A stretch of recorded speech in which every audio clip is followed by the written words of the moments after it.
Namaskar. Hello and welcome to PGurus channel. I'm your host 𝙒𝙖𝙩𝙤. Today is Monday and this is episode 419 and joining me is my co-host 𝗤𝙧𝙤𝙀𝙗. Sridharji, Namaskar and welcome to PGurus channel. Namaskara and good morning to all. Sridharji, the banking crisis, that's the first thing that's run front and center. Looks like the UBS has bought Credit Suisse for 3.2 billion. The numbers that were being bandied about was 1 billion. Please explain to us what the discrepancy is, sir. And also, let's start with that. First and foremost, I think that I think it's a good move. The way the Swiss bankers and the US and the Swiss regulators have framed it as a bank that was in financial crisis. This is not a bailout.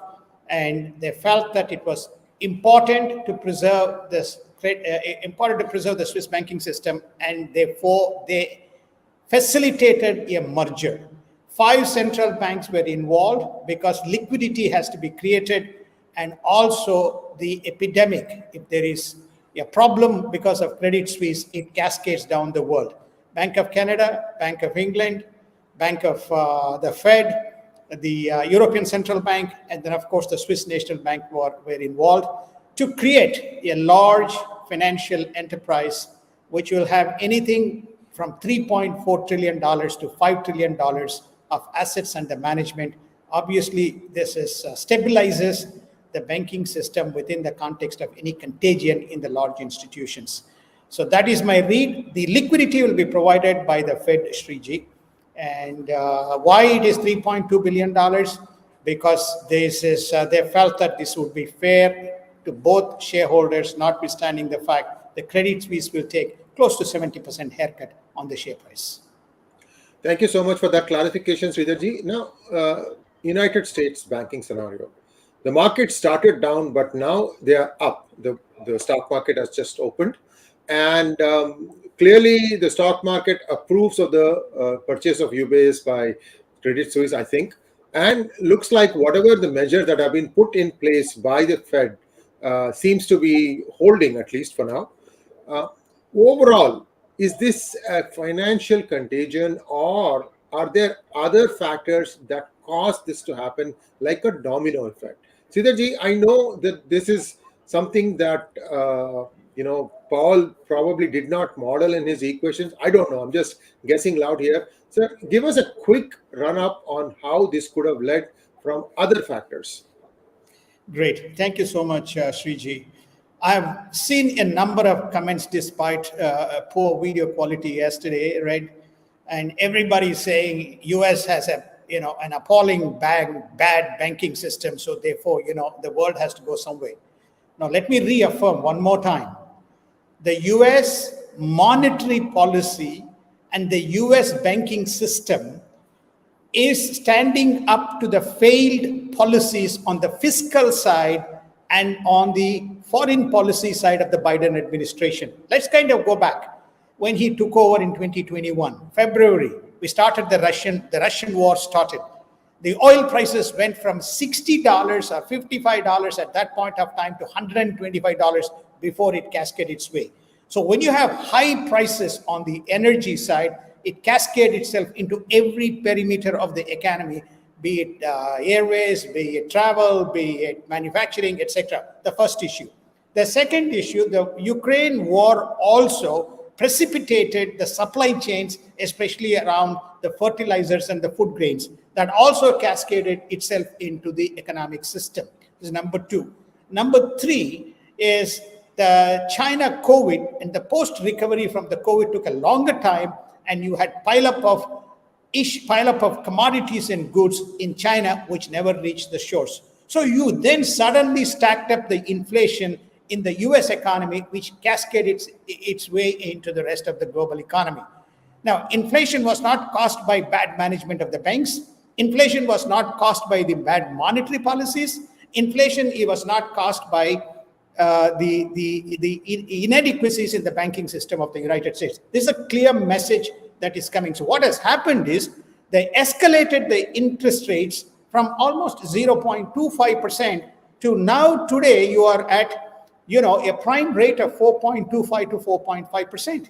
That's a 400 basis point jump. No financial institution or no bank can cope with this level of hike when they have assets priced at different price points.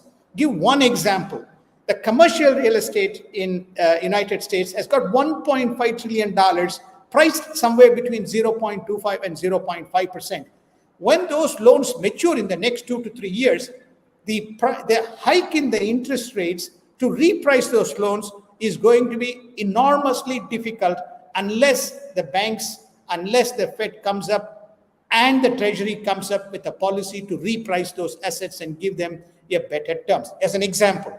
Now, what is the escalating effect? The escalating effect of this is that you are trying to solve a supply side problem with a monetary policy, and the banking system is still trying to stand up and cope with it. Many of the smaller banks, which had a 50% to 45% deposits, which were uninsured, large volumes of deposits, they have no capacity to address this unless that part of the issue is also solved. So you look at the hike in interest rates, simultaneous withdrawal of quantitative tightening, fiscal issues remain unresolved. What is the collateral damage? The collateral damage is the banking system and global economy. Sriji. Thank you, sir. And since countries like India did not have this kind of a yo-yo swing in interest rates, perhaps it's not going to see something like this. Let's just hope for the best. Sir, let's take a look at what is happening in the Asia region. And looks like Japan and Taiwan are making preparations for war in lieu of the upcoming visit of Xi Jinping to Putin. Let's take a quick look at the region itself. We are going to show you some slides, Sridharji. Perhaps you can talk to that. Can we have the slides, please? Go ahead, sir. Here right. So you can see in this particular map, Sakishima Islands, which is south of Okinawa, down south of Okinawa, not too far from Senkaku and not too far from Taiwan. This island is now being prepared by Japan for potential evacuation of tourists and visitors in anticipation of an imminent war that is in the horizon based on the intelligence which the Japanese and the Koreans and the Taiwanese are interpreting. We have always talked that the Senkaku would be the first point of inflection. There's one other incident that took place about a week ago or a couple of weeks ago. There was Chinese ships passing through the Taiwan Strait. By inadvertent or by intent, they cut off the cables which provides internet connection to some of the adjacent Taiwanese islands, which are in the next map that you will see. So all these things point to Japan, Taiwan, and Korea preparing itself that there is trouble looming in the region, Sriji. Yeah, let's take a look at the next map, please. So that way we have completed Sir, go ahead, sir. We have got the next map. So now you can see the Taiwanese map, and you can see the islands adjacent, the small islands in the map to the right of it. Okay, not too far from, and some of the islands near Yaeyama are also the small islands belong to the Taiwan, and the internet connections to those islands have been cut off. If you take a look at Senkaku and the Sakishima Islands, they are not too far from the battle zone as far as the Taiwan is concerned. So these two maps point out that there is trouble looming, and Japan, Taiwan, and probably Korea in anticipation are preparing themselves what would happen. The Taiwanese as well have now come up with mobilization plan in the event of a war, how the government would function and how it will mobilize various resources as well, Sriji, to make the point that there is trouble clearly looming in the region.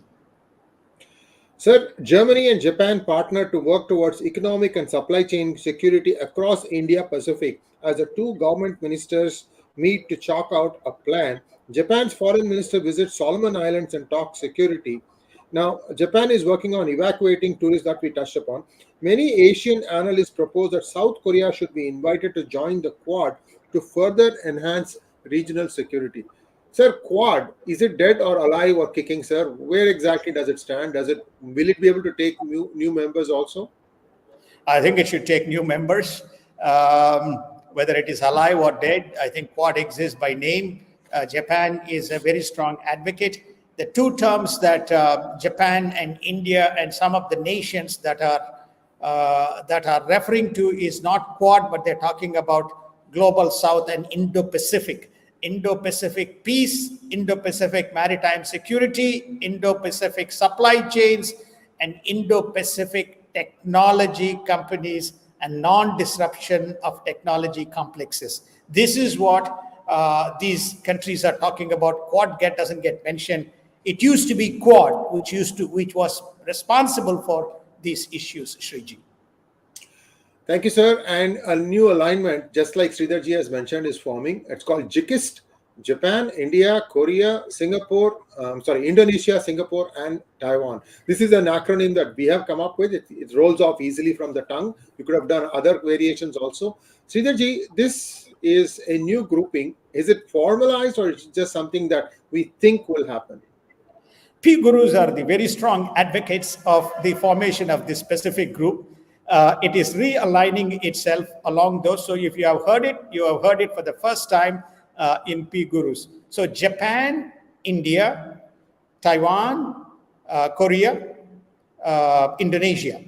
These are now coming up with common strategy around how to look at transporting manufacturing in the event of disruption, how to coordinate supply chains, how to think of rules in engagement around the Indo-Pacific or South China Sea, how to address the issues around the energy, especially because both Indonesia and India are rich producers of coal in conjunction with Australia. But these are the nearshore islands which are connected in the Indian Ocean and in the South China Sea. And now let's take a look at India news. Prime Minister Kishida is visiting India now. And again, so this is again underlying what we just finished saying, that there could be an even deeper relationship. Sridharji, India has been working closely ever since Modi came to power. Maybe you can talk about some of the things that are not found on MSM, but there is a much deeper bond that has developed over the last 8 years. Talk to it, sir. So for example, we just mentioned JIKIST, which is not covered in mainstream media around all these different aspects, right? Yes. Nobody has talked, which is namely effectively around the whole semiconductor and electronic complexes are very closely being worked on. And secondly, around the energy side, the coal is now back, notwithstanding the fact that all these energy czars are talking about coal, cut coal, cut coal, cut coal. So therefore, that is. Number three, Singapore has been playing a very active role in saying there has to be a fair and rules-based game and no kind of blockades in South China Sea which affects the people. So you're beginning to see a very close coordination on all important aspects, be it supply chains, be it security, be it a common rules-based model, be it moving the electronic and semiconductor complexes out of Taiwan into areas such as Korea, Japan, as well as into India. Flow of capital that is being committed to support this augmentative efforts. So this is what is the underlying thing that is going on, which is reaffirmed again today in the press conference by Japan. And Mr. Kishida calls India as an indispensable partner in this specific journey. So this is what we are seeing, and we will uncover more of this in a very coordinated effort, unlike the Russia-Ukraine war, where Europe was caught unawares. Sridharji, in May, there is going to be a G7 meeting in Japan, and Prime Minister Modi has been invited to attend that. I think that this is a very important move. Germany had invited India for the G7 meet in Germany. Japan is now inviting.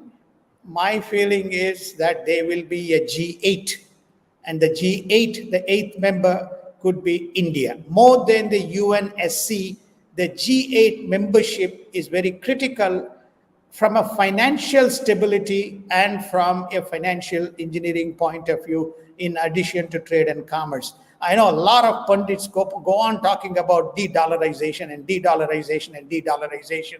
It's much more around financial stability. If you take a look at what happened to the Swiss bank, it was the G7 members and it was the central banks of G7 which closely coordinated in the stabilization. So India is very much potentially be asked to join G8 Sriji.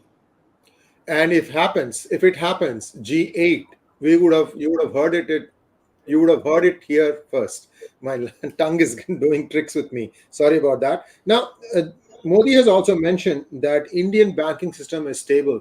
Sir, India doesn't, venture into these kinds of things. India just does crony capitalism loans. Other than that, Indian banking is quite in the 1950s, sir. Well, I think that this, again, to all the PGurus viewers and audiences and so on, the financial system from time immemorial has been supported by governments and the central banks in close coordination. So therefore, what India is, it's a marketing adage. They're saying we are stable, you come here. But remember, the vast amount of capital for the startups came from the banks in United States. United States is the engine of innovation and growth, both from a capitalization and from a monetization point of view. No less than $87 billion of money flowed into India, and much of it is from United States, and much of the capital that was deployed came from the US private equity and venture capital players. So therefore, I think what they're saying is that, okay, you have money in US banks, you please bring the money to GIFT City or to Mumbai, and we will provide a stable ecosystem for you to engage in your activities. So it's a marketing adage. I think that it will take some more time. Just to give you an example, there's no resolution mechanism for disputes. There's no resolution mechanism for disputes in Russia. There's no resolution mechanism for disputes in China. There's no resolution mechanism for disputes in India. You got to have a resolution mechanism. You won't be going to Supreme Court of China, or you won't be going to the People's Republic Court of Beijing, or to the Moscow, the Communist Party. So therefore, there are no mechanisms to, when they do that, then you can talk about de-dollarization and flight of capital and movement and so on. So when the market mechanisms and market resolution process doesn't exist, we can go on talking about all other aspects, Sriji. Thank you, sir. And India and China are within striking distance of each other in the line of actual control. And the Minister of External Affairs, Dr. Subramaniam Jaishankar, has confirmed that unless the tensions along the border don't ease, there is no point in talking to China about anything. So India is beginning to take a little bit harder stand, and they're also acknowledging that China has basically got in without saying it in so many words. Sridharji, where do things stand now? India has been preparing. They've been laying down infrastructure like roads at a frenetic pace along the border. China has not been idle either, Sridharji. No, I think many of your defense experts who come on PGurus channel would probably allude to the same. I think both the armies are now at a handshaking distance. Anything can happen. Just all you need is an accident. And China is unwilling to let its pressure down. Okay, it is continuing to persist. But India is not blinking. India is preparing extremely well, and they're saying we are ready. So I just don't see a resolution, because Xi is right now, the Emperor Xi is on the brink of brinkmanship right around the world. We touched on South China Sea, we touched on Taiwan, we touched on line of LAC. Then when we go to the Europe, we'll begin to see how he is trying to engage and engineer partnership with Russia. Of course, many people believe that Russia is not at fault, doesn't matter, but who is principal support of the Russian army and Russian arms supply? It is Korea and China. Sridharji, I always think of the tight relationship between the United States dollar and the Hong Kong dollar as something like an umbilical cord. And if that were to cut, it will be like a Brahmastra that US would put on China. Your thoughts, sir? I think the Chinese believe that they have many lives, so therefore, they can't see. They don't accept under Xi Jinping. They do not accept. They do not accept the perspective that U.S. can destabilize either their security apparatus or their economic apparatus. If you see very clearly, what are the three things that Xi Jinping did? First, he brought all the financial ecosystem under his CCP control. Second, all the tech companies are directly under his control. The entire army is under his control. He has put a special czar on the political side, facing inward into the country. So he's got all his things, and he believes that he's on a mission to form partnership, etc., with rest of the world. Only time will tell whether he is going to blink or whether there is some kind of a calamity which will force China to change its course. And India expresses its brotherly love to Sri Lanka and saying that they are like brothers. And also, India is getting ready to see if there will be a trickle back of technology workforce laid off from the United States. I don't know what form and shape that is going to take. Clearly, India's infrastructure has improved. However, the people who are returning will probably have some settling time. Same thing happened during COVID days when workforce came back from Middle East. So it's not like this is the first time. I think I was just explaining to someone earlier today, which is to say that a vast number of the tech companies use H-1 visas to internally augment their capacity. In fact, the ratio of internal to external in many companies ranges from 40 to 50 or 40 to 60%, which is namely there are more people from outside than inside. So what India is saying is when they cut costs, there's still fixed costs, which is namely the overheads associated with keeping all these people. There is a need for doing that work. It may not be the same volume of work, but still there is work to be done. And it is that spillover work they believe will come to India. Thank you, sir. And now for the most important section of the day, United States news. Is Trump going to be arrested tomorrow? Over-exuberant Attorney General of New York State, Sridharji, what is going to happen if Trump gets arrested? Can he contest as a president again? Two questions, sir. Only two questions. I know. Now you should have said, it is from your city and it's from your state, Sriji. That's what you should have said, Sriji. So as I used to say, you had a chance to have a dig at me. Yes, we produce several eccentric stalwarts. And so we have now a Manhattan district attorney who is hell-bent, who is, by the way, a Soros candidate who was put in there. And he's got himself organized by all indications. If it is not Tuesday on Wednesday, I think President Trump will be arrested and he will be on trial. And I can tell you the grand jury has also been set up and to indict him and to say that there was irregularities and there's probably election violation laws in terms of the payout money that was given to Cohen.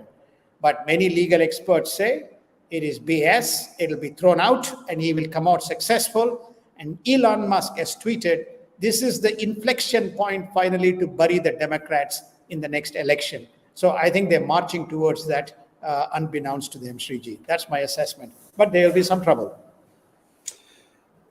Stormy Daniels settlement is the one case that they are hinging on, aren't they, sir?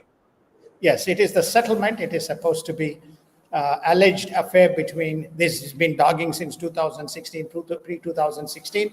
And for which to settle her before the elections, money was paid to Michael Cohen and he settled the dispute. And there are different ways by which Trump cut personal checks and compensated him. And this whole castigation this has all to do with the hush money that was paid out, which according to the Democrats and the New York attorney or Manhattan district attorney is considered illegal, contrary to what the rest of the. So it's a handpicked jury and a handpicked Manhattan District Attorney who is going to indict him, but Trump will come out free. If the case is not dismissed, the second question, if the case is not dismissed, if the case holds, if he goes to the higher court, then he cannot contest the elections. So they are going to do everything in their, in their side, in their armory. They're going to bring out everything they can, basically throw the kitchen sink at him and see what sticks. So we'll wait and see. Sir, let's take a look at the Ukraine war. Now, Putin has been visiting some of the occupied areas, especially around the city of Mariupol. And is this a sort of a thing saying that this is all mine now? Well, I think there are two important things that happened. First, basically went to Crimea on the anniversary of the takeover, and he basically said, blah, rah, rah, rah. Then he went to Mariupol, visited.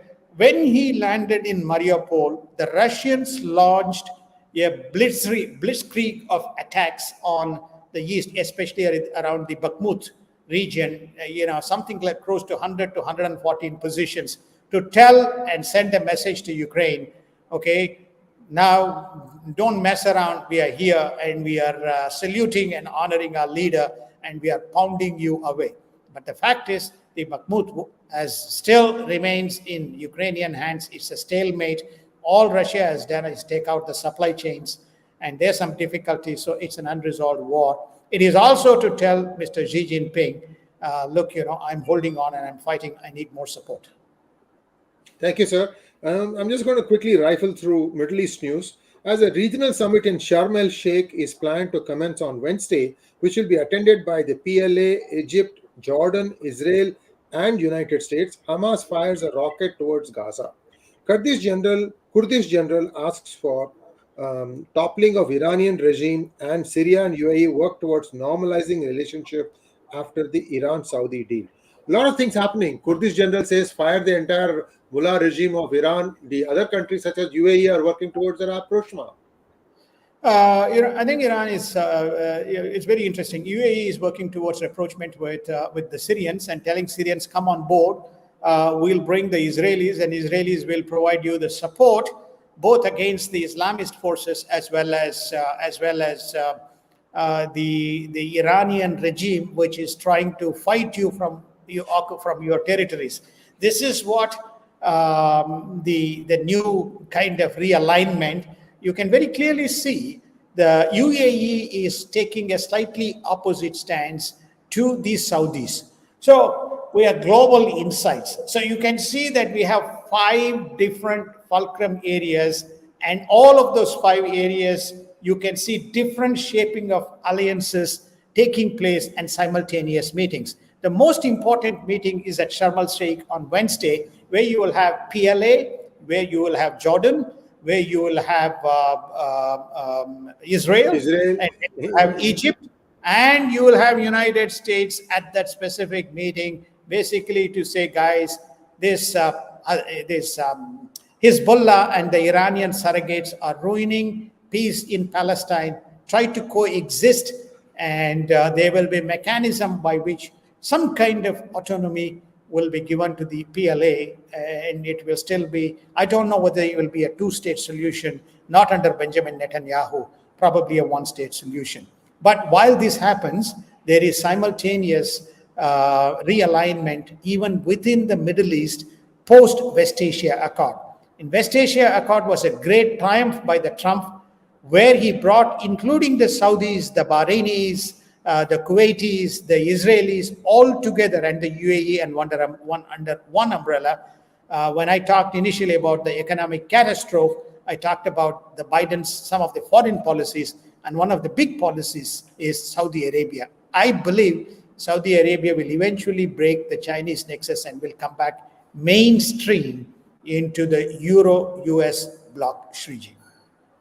Thank you, sir. And we have just a few questions. If with your permission, maybe we can ask 1 or 2, if you don't mind, sir.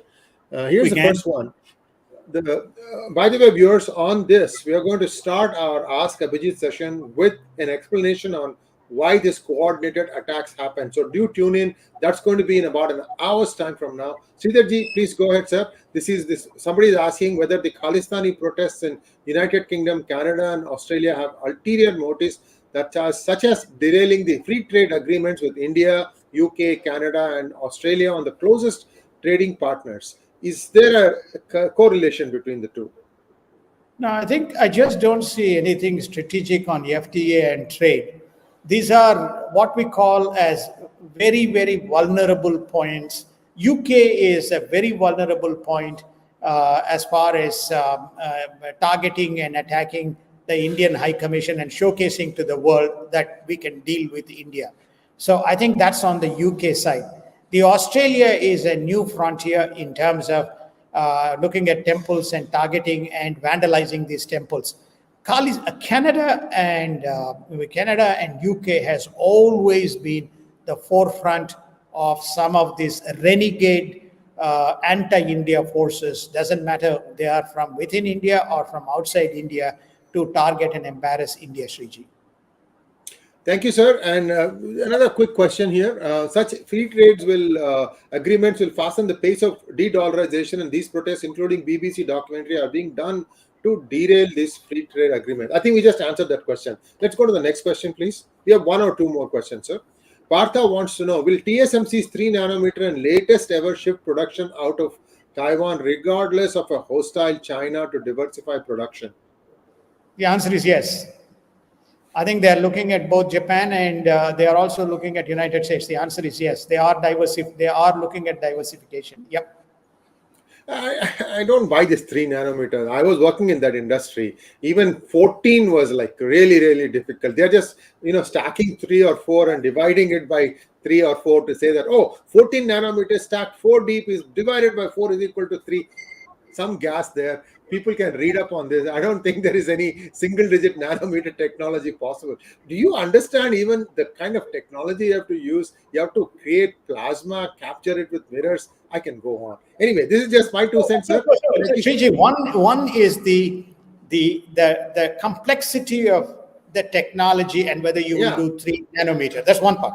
The second part is is Taiwan diversifying as a risk deterrence? My answer is that Taiwan is diversifying as a risk deterrence to globally, augment its manufacturing capacity. So TSMC is not affected. One of the basic things that you have to have if you want to run a fab is 2 basic things: 24/7 water and electricity. And if because you have to run this thing 24/7, you need to have a steady stream of people buying chips from you. So. This is not an easy one. Last time India came this close in 2006 to allowing Intel to make its own fab plant in India, and then at the last minute Intel backed out because the communists sitting in the UPA coalition complained, saying that this is East India Company all over again, because Intel insisted that they will want their own electricity generation plant, not something on the state grid. This was the reason for which they stuck out. Useless people, I'm telling you, people can't work and they will just keep putting spokes in the middle to let others also not work. The winner is Vietnam. Before that, Vietnam was nowhere in the, even in the orbit in terms of what they could do. Now look at India, Vietnam. Vietnam has got the bulk of business that came out of China. People just manufacturing. They just upped their stakes and drove across the border into Vietnam. It's just some of these. This is one of the big screw ups of United States. United States was once upon a time the global leader in manufacturing. We had so many fabs within United States stretching from Texas, going all the way back into California. We gave it away, Sriji. We gave it away. Yes, indeed. Yes, indeed. Last holdouts are like Intel, some plants, and I think Texas Instruments has some analog stuff. But beyond that, maybe 1 or 2 other places. That's it. IBM has completely gone out of hardware. It's just, anyway, long story short, we know how to kill ourselves, shoot ourselves in the foot. Semiconductor, letting go of that was a huge mistake on part of US. And US has abundance of resources, water, electricity, you name it. So. Exactly. Anyway, Exactly. thank you so much, sir. We can go on and on. I can see so many missed opportunities on the side of US. Quarter by quarter profit sharing. The CEO has to make his bonus. I'm sorry, sir. I'm taking pot shots at your ilk, but I have to say the truth. That's all right. I mean, my state is no good, G. So therefore, I concede defeat. My state is no Your good. state is the problem. So we got some great eccentric personalities. We compete with you whether we are deeper blue or you are deeper blue. So we win all the time on being deeper blue, G. So therefore, that's one thing. So yesterday's thing. If people have any questions on the interest rates and other things, I can spend 5 minutes before we wrap up. Because everybody was complaining. By the way, I'm not in Central Africa or West Africa. I'm very much in India. There was apparently some shutdown or some power issue in Airtel. I use Airtel modem, and I also use the Airtel network, in which disrupted my stuff yesterday. So my sincere apologies to all of you. So here's an interesting question from Raghunandan. Is there any advantage for India in G7 or G8 as we are pushing for UPI and rupee, and India rather stand alone than be a slave to global north? Your view? They can coexist. There's no reason why. India has to be, because there's no point in saying, G7 players are responsible for financial stability. If India says it has got one of the world's best banking systems, join. Who are the major trading partners? Why people keep on saying de-dollarization? 16-17% of India's exports come from United States. Japan is a very major trading partner of India. So being in G8, they're also forming relationship with France. They're forming partnership with Germany. And Germany has stated that Germany is going to personally work on the EU-India FTA. India has a FTA with Australia. So what is this clamor about de-dollarization and de-dollarization? If Vostro account needs to be open, United States will open Vostro account. There is no issue on that. But the de-dollarization is the greatest BS that has been thrown. Let me tell you again, the de-dollarization is the greatest BS that has been thrown. Okay, today, tomorrow, day after tomorrow, the G7 is the financial stabilizing force. India has to be part of it, and India has to be accepted, and India will be accepted. It is for India to join and say, yes, I am part, because I am now a 12 trillion PPP economy. I will soon be a 5 trillion GDP. I'm a responsible player. I will work with you. Hence, therefore, India will have to be, in my view, when it is offered, accept the G8 membership. There's nothing to do with de-dollarization. The de-dollarization pundits can go on and they can profess their theories. I'm still asking Sriji to give me a location where I can buy for $1 3 INR future trade contract. I can't find it. If you find it, give it to me. I'll buy it. I'll put $100,000 into that, because I'm going to make zillions on that forward trade, Sriji. Thank you, sir. You mentioned in passing the word Vostro. Can you touch for 1 minute what is Vostro, what is Nostro, and why this is important in foreign trade exchanges? Well, yeah, it is an account that opened by United States in a central bank to deposit money in Indian rupee.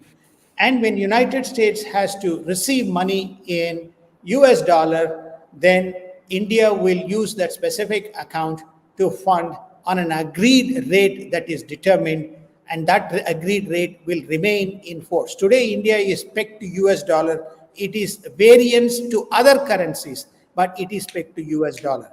The advantage of having a Vostro-Nostro account is that you can have bilateral currency limits established and free flow of money in the respective currencies as they do the trade. Sriji.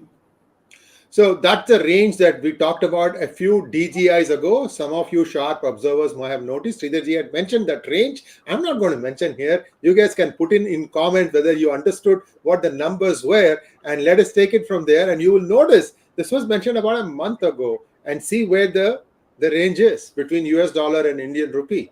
It has been fairly true to what Sridharji had estimated. So we do give you news before it even forms, guys. I'm sorry bragging a little bit here, but it is true. So for every mistake, we'll also accept and eat humble pie. Thank you so much. Last question, sir. Partha wants to know, I asked because the next AMD Ryzen CPUs will be made on TSMC's 3 nanometers and Intel is still on 10 nanometers and consumes 40% more electric power. Lockdowns were particularly bad for gamers. Shriji, this is your territory. I am a banker, markets economist. Now we're getting into, I did engineering some 48 years ago. So, I have gray matter. I have only markets numbers in my brain. So I hand it back to you, Shriji, on this CPUs and nano micro technology, Shriji. Partha, it is not a process that scales. See, what has happened is, I think of about 20 years now, we could not go beyond a certain amount of frequency on running a particular CPU. So instead of trying to make the CPU go faster and faster, we started going lateral, making 10 core processor, 20 core processor, things like that. And then you had to change your software to try and take advantage of the parallelism. And this is a software that has been in development for a long time. That's how you got the NVIDIAs and AMD, which is actually 88 Technologies of Canada. This is the display company. And these are the ones who are really at the front end because of the online gaming requirements. Whether it is 3 nanometers or 10 nanometers, believe me when I say this, 3 nanometers is a pie in the sky. People can make some verbal gymnastics just to have bragging rights that my nanometer process is better than your nanometer process. The power savings or usage comes from how well you write your software. And that's where things are going to change. It is my contention that today you have to write different software for NVIDIA chips, different software for AMD, which is 88 Technologies, and you have to write different software for Intel. And then there is also ARM, ARM. ARM is the chip that drives all the Apple products. So there's a lot going on there. And I think there's more work for software engineers, more QA, more opportunities in India. Just buckle up and you will get more money if you work in software, especially in some of this high-end stuff. A lot of stuff to be made. Thank you so much, Sridharji. And I think I've given some words of encouragement to all our engineering people who are wondering where their next paycheck is going to come. There is going to be a lot of opportunity. Thank you once again, sir. We'll be back in 2 days' time. And Sridharji, namaskaram. Namaskar and happy Ugadi. Ugadi Subhashagalu, Ugadi Shubha Ankshalu Andriki.